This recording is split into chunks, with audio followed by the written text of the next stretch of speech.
All right, before I get into everything, I recommend you read the one shot before you watch this video because I talk about like spoilers and stuff and blah blah blah. So do me a favor, go read it and then come back and watch the video. Hope you like it. Happy holidays and subscribe. Now we can start. I'm gonna do this the same as last time. So we'll start with art.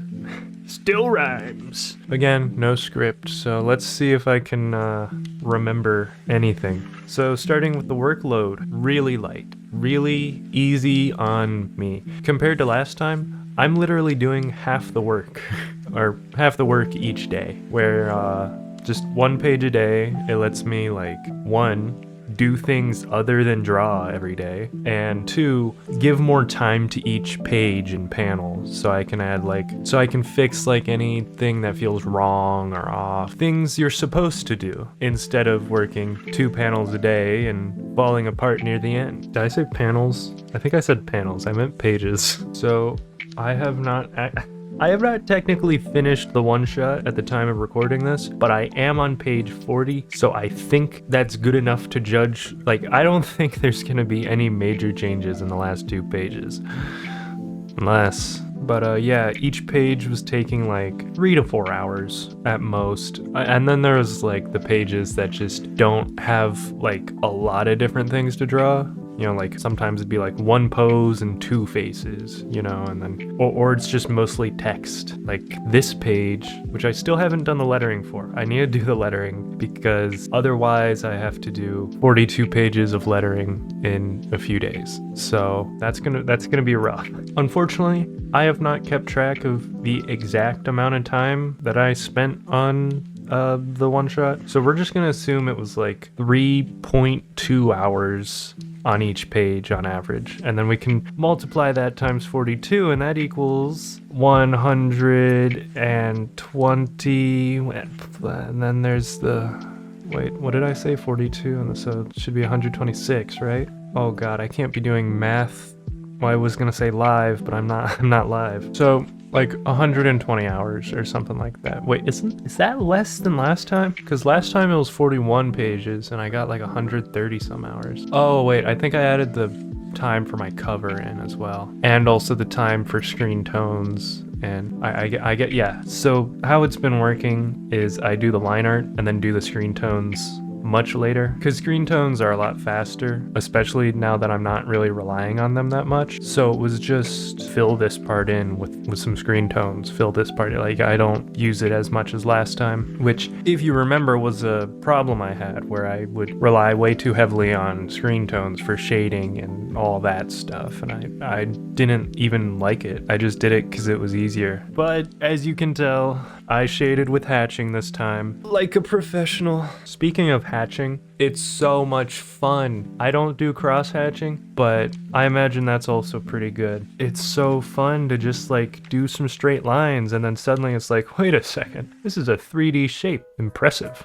And you can see like my progress, my growth throughout the 42 pages, right? Like faces get a lot more consistent, I want to say halfway through, maybe less, I don't know. And then I start doing like more interesting poses, at least I think. I mean, it did start out a lot of like 3/4 and then front, back, side profile. But you know, I've been like trying to turn the bodies more, make it more dynamic, I guess. Did it work? I have no clue. I did bring back my attempt at cinematography because I just really like it. I really like the idea of, I don't know what exactly I like about it. It just feels like it slows things down because readers control the pace to the story, so if they read slow, it feels longer. If they read fast or even skip panels that don't have dialogue, then it's like, but I did again do a lot of like repeating panels with like minor changes between them, partially because, you know, it's just easier. I mean, if I only have one background and only need to do like 2 poses or something. That sounds good to me. I don't know exactly how to talk about this without just like regurgitating everything I said last time about my last one shot, because I don't think my style, I mean, it's changed in the sense that it's gotten more consistent, and also like I've been focusing more on background. So there's that, I guess. Yeah, we can talk about background. So I felt like all the art felt pretty flat last time, so I was like, you know what, screw it. We're gonna put more detail in the backgrounds, especially with my newfound power of hatching.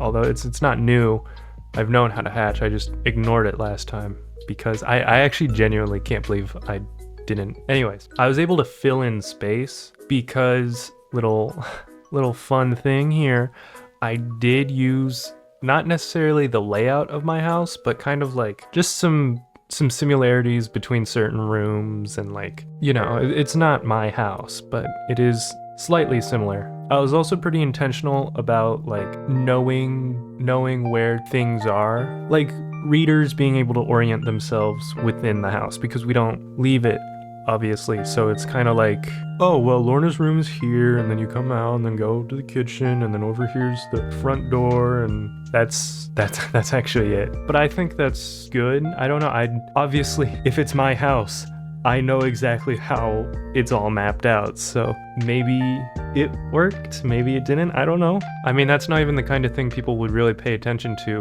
when they read it. So it's just kind of like, well, you know, I don't know. I was really like happy drawing this. Like crazy. Believe it or not, I did enjoy myself making this.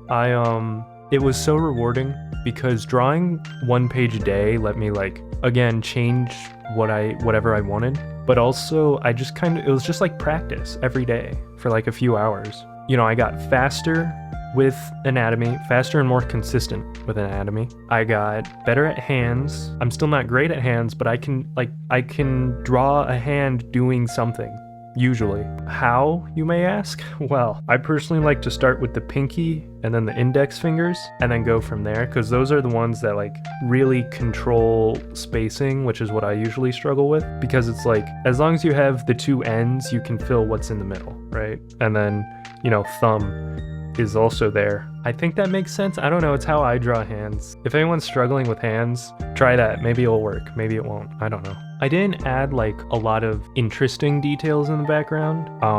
Backgrounds, I mean. Cause like Lorna's room is really the only one I cared about, where it's like, you got the posters for Our Chemical Romance and The Smiths, which I'm like oddly proud of those. I shouldn't be. They're like the most generic ways you can parody those 2 albums, but it's like, I don't know, I feel smart for that one, because I was like, how do you fill space? And I was like, wait, this is like around 2007-ish. She can listen to freaking My Chemical Romance and The Smiths because she's sad. It's perfect. There's like, this is my only regret, there's like no indication in the house that it is Christmas. Like, it works kind of. You could be like, well, you know, it's not really festive and it's sad instead of enjoying the holiday. But no, I just forgot to draw like a Christmas tree or anything like that. So it's really only Christmas in the sense that I said it's Christmas and it's snowing outside. So that's it. I brought back UFO Kitchen again. I don't know. I just think the brand is like a fun idea. Sue me. I'm not technically reusing an idea, I'm referencing myself. God, all these thoughts are so jumbled. I'm gonna have to like move stuff around to make it make sense. Cause like before I was talking about poses and anatomy and I just dropped that idea. Is there anything to continue, I guess? I don't know, I mean, like I said, I was twisting bodies more, being more attentive on using different angles and stuff. Face consistency, hand consistency, proportion consistency, I guess. I have been paying attention to characters' heights and stuff, so it never really feels too different, hopefully. So there's that. I'm gonna be honest, I have no idea what I'm doing. I'm just drawing. None of this makes sense to me. Is that really it? I feel like there should be more. I guess, I don't know, the art is better than last time, but it's still not like great. There's noticeable progress. I guess that's what's important, right? Is that my art has improved since last time and it was faster. I think that's like, well, obviously apart from the fact that I took 40 days instead of 20 days, but don't worry about that part. What else? I need to start like paying attention. I need to write a script is what I need to do. Whatever, let's just cut to the story, because that's where all the meat is. I gave you, that first segment was your vegetables. This is your steak. And no, because this is the last part of it, so it has to be like the dessert. Is this the dessert? Do you want this for dessert? How do I talk about the story without just complaining about my parents? Because, believe it or not, this is based more off of my own experiences rather than just coming up with an idea. Because, that's how I cope with difficult things in life. I write about it. And I'm also unable to be fully serious, hide everything behind irony and stuff. But anyways, we're talking about Lorna, not me. We're talking about Lorna's parents, not mine. Again, just like last time, character-driven story. The plot is literally that there is a Christmas party. That's it. Doesn't matter. Let's start with Lorna. So she lives in this very claustrophobic household, always walking on eggshells around her mom. Her dad doesn't really do anything. In fact, he's mostly obscured, or oh my goodness, I forgot to mention that in the art thing, that I don't show adults' faces or anything, because I thought that was a good idea, because it shows how unimportant and pointless all that family stuff is. Anyways, to the story again, Lorna has kind of coped with her mom's narcissism with sort of detachment and avoidance. So whenever she responds in these short one-word answers yeah, okay, it's more she doesn't hate her mom, but it's frustration and fear kind of mixed together. She just wants to detach herself from the situation before things get bad. So when Lorna isn't really reactive or gives her mom attention or anything like that, the mom takes it more as insult rather than oh crap, I'm pushing my child away. Because Lorna's mom sort of projects what she thinks other people feel, or at least what she thinks Lorna feels, onto what Lorna does or doesn't do, really, which is react and stuff. Because Lorna's kind of like a blank canvas, and the mom projects onto it because she is insecure and generally upset. So Lorna, as shown in, I don't remember which page, I think it's 7 or something, Lorna gets turned into this emotional sponge, right? She's supposed to the mom just passive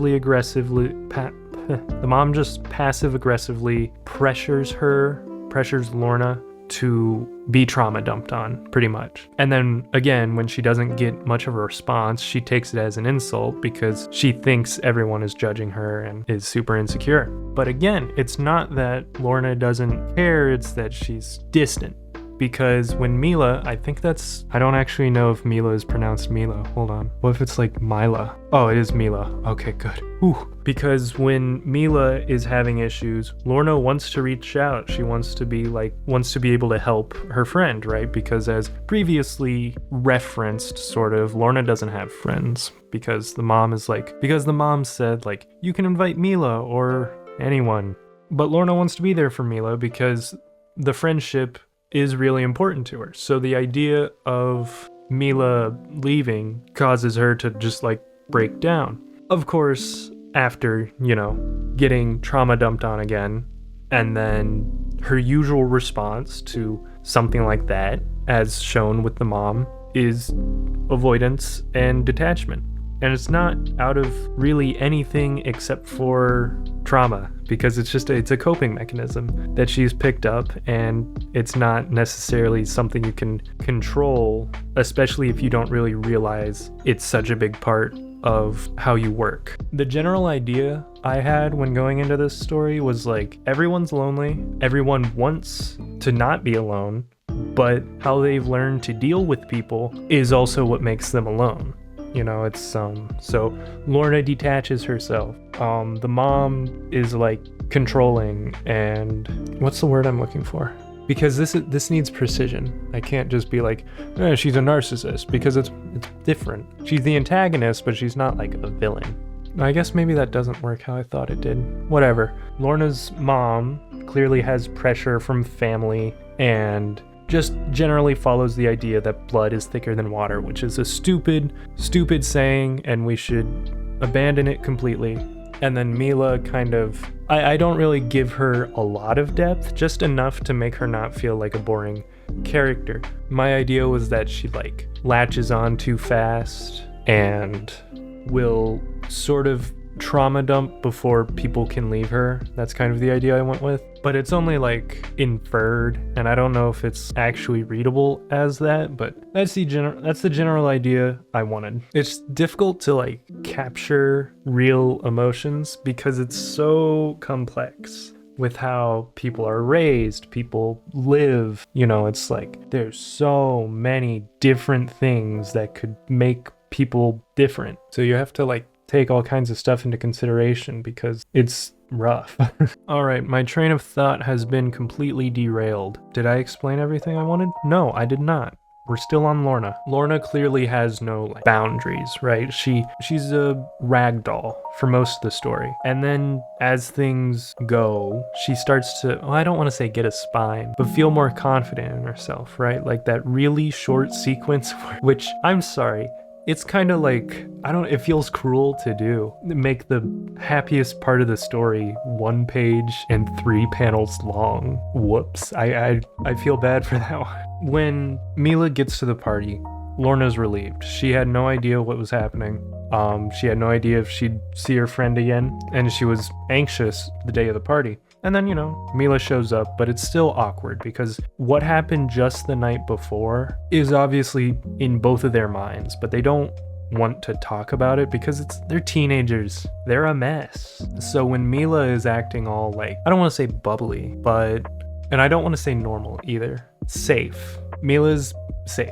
Things are kind of awkward at first, you know, they're trying to like get things started, you know, when Lorna talks about Silent Hill origins on the PSP, which isn't really important to the story, I just thought it was a nice detail. So after Lorna starts talking about something she likes, things are like opening up, right? And then she gets dragged back out to greet her family. I originally stayed with Mila to not have to draw like several people all posing together, but also I realized because it's like how she reacts, she gets like kind of a view into Lorna's life, the mom insulting her, her grandparents insulting her. You know, it's just a mess because it's all under the guise of comedy, but it's still very like, what's the word?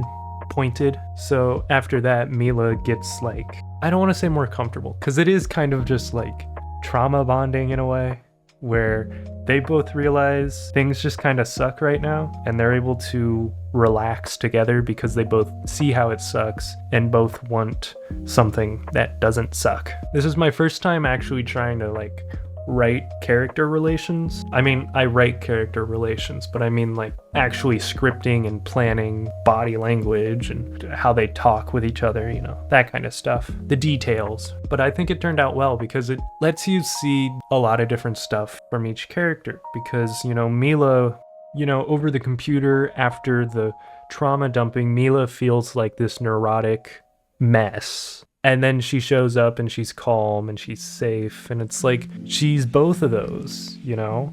It's not like that they're different people or that she's faking it. It's just that they're more complex than feeling one way. Especially, you know, feelings after what, like 10 p.m. They don't count. They don't count. And then Lorna gets more talkative. She gets more emotive. You know, they're comfortable with each other. Partially because, you know, I'm assuming they've been friends for a while. I don't actually know. Let's just say they have. But when Lorna starts to open up, you know, it almost feels out of character to see her like smile and be excited. But I don't know, that scene is like essential to make the entire story work. Because if I cut out those few pages where Lorna and Mila got to actually hang out, it would suck. Honestly, the story would have no wait, because what you want is to go back to that scene, but then you go out to get dinner and, well, you know. In that sequence, I feel like I could have done better, probably. I don't know. I haven't reread it, or haven't read it at all, although it is done mostly. Well, yeah, mostly because my idea was like, just keep stacking small things on top of each other that like add to the anxiety, add to the just mess that's happening right now. And then everything breaks when that glass breaks and the mom breaks. But I don't know, I feel like I could have done better with that. But when Lorna takes off that sweater, when she slams her door, it's like, it's her setting up boundaries, but it's definitely not glamorous. She can hardly form a sentence. She just yells and runs away pretty much. And then she's just like emotionally exhausted afterwards. But, you know, she set up a boundary. She's not like conforming to whatever her mom wanted, you know. She didn't go silent when her mom yelled at her. It was important for her growth. It was just uncomfortable. And then when Mila came to check on her, it was like somebody actively choosing to be with Lorna, right? Like the mother uses Lorna as a way to vent. Mila used Lorna when she trauma dumped. But then this is more like being willing to be there with Lorna. I do wish I could explain it better. You know, if you read it, you probably understood things well enough. I don't hide anything behind surrealism. It's all uncomfortable drama. And about the mother, it's all about how do I want to put this? I don't want to say controlling how people see her. Perception, I guess, like how people think of her, right? Where, you know, she gets these humiliating sweaters for the party for her family, which, you know, when she greets whoever comes in, you know, it's like, in my mind, I was imagining like a Hallmark card or something when Lorna's mom and her dad pose greeting whoever came in there. Performance, that's the word I'm looking for. She wants everyone to think she has this great put together family, that because if other people believe her family's good, then it must mean her family's good, even though it's mostly silent and uncomfortable and things don't resolve, they just simmer until eventually it explodes, like at the Christmas party. So when Lorna's mom stresses about the party, it's not just like wanting everyone to have a good time. She probably couldn't care less if people enjoyed the party. As long as everyone thinks that her family is put together, then the party succeeded. And she's more of a tragic character, really. I mean, even when Lorna offers help, she denies it because she's a narcissist and can't imagine being less than her daughter. And she doesn't try to fix things. Everyone already saw everything pop. I don't really know what happens with Lorna's mom after the story. I mean, we can tell things go back to normalcy. We can tell things aren't gonna get better in terms of the family, but Lorna's relationship with Mila and her relationship with herself has gotten better, which is, you know, it's the bittersweet ending. God forbid I make something happy. But overall, the story is mostly about isolation and I guess how people handle isolation. I love writing trauma responses and dysfunctional families. It couldn't get better than that. Too trauma. Whatever. I am proud of the story. I slowed the pace down like a snail compared to last time. And I really wanted to make sure things didn't just I didn't want things to feel fake, because I feel like so often you can reach drama where it's like everything sucks and then it's, you know, this character's mean for no reason, but they're mean. Overall, with how I write and everything I want my characters first and foremost to feel real. I want things to feel genuine, because that's the best way to elicit feelings in other people. Because my goal in my whole manga career and stuff, I want to make people cry, but also laugh, but also feel angry, you know, because I feel like that's just such a wonderful thing being able to make people feel all kinds of different things just with how I'm expressing myself, and people will find it either funny or sad, and it's so important to me for some reason that I will be able to do that in the way that other authors have done it for me. So when I write, I don't want things to be predictable or simple, but I don't want them to be boring. So in terms of writing a personal story, I would say I did it. And I did it not just well, but well enough. Did that sound scripted? Because it wasn't. I just talk like that sometimes. I'm sorry. Okay, well, I hope you enjoyed my one-shot. I hope you have a wonderful holiday season. And I can't believe I have been uploading for a year now. To be honest, it feels like a couple weeks. I'll talk more about, like, the past year for my New Year's video. Like the video? Comment something about, like, holiday memories or something. I don't know. If you have a good relationship with your parents, go appreciate them. If you don't, that's okay. Same. See you next time. Bye.